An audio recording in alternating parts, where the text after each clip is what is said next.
So I'm going to talk about ferroalloys industry in South Africa, like ferrochrome and ferromanganese, which are critical ingredients for steel.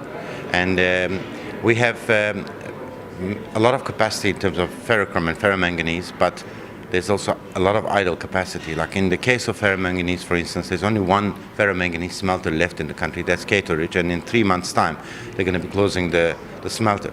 So we recently got a deal with Samancor to buy Metalloys asset in Meyerton, and we got the Competition Commission approval. We are waiting for the environmental approval ceded to us so that we can we can restart the operations, which was employing at some point 1,000 people. They shut the place down, or put it in care and maintenance rather, in 2020, and they kept the place in a good condition, and they made a deal so that the new owners can restart the furnaces. They've got 4 furnaces, and it's the largest actually ferromanganese asset in the world, with a capacity of 500,000 ton ferromanganese in 1 year, and they have 4 furnaces. Currently, we are trying to find out if we can talk to Eskom the minute that we close the deal, so that we can restart the operations. If we can get a good price from Eskom, and if we can get the services from Transnet Freight Rail, so that we can restart the operation. So for your viewers' information, ferromanganese is used in steel making. So without ferromanganese, you can't make the steel.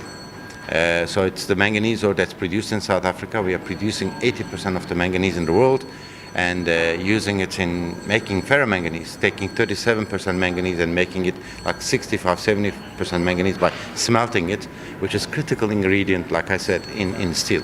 So that's what I'm going to talk about, and I will also mention about ferrochrome industry in South Africa, what's happening, what are the challenges of ferrochrome producers in South Africa.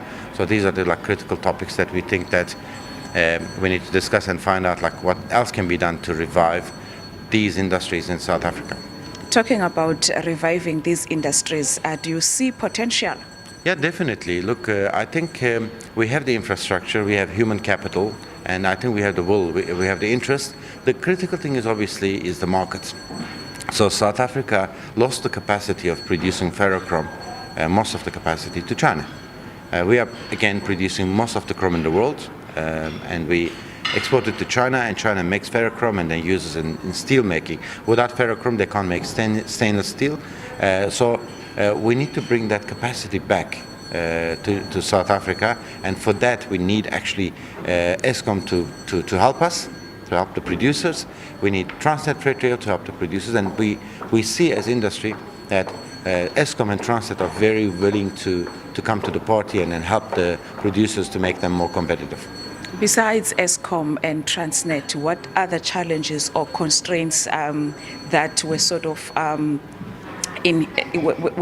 blocking the way of business? Look, there may be incentives from the Department of Trade and Industry, but because these are all investments that has already been done, so in terms of incentives, there are limited things. But what one can think of is maybe to protect the local production.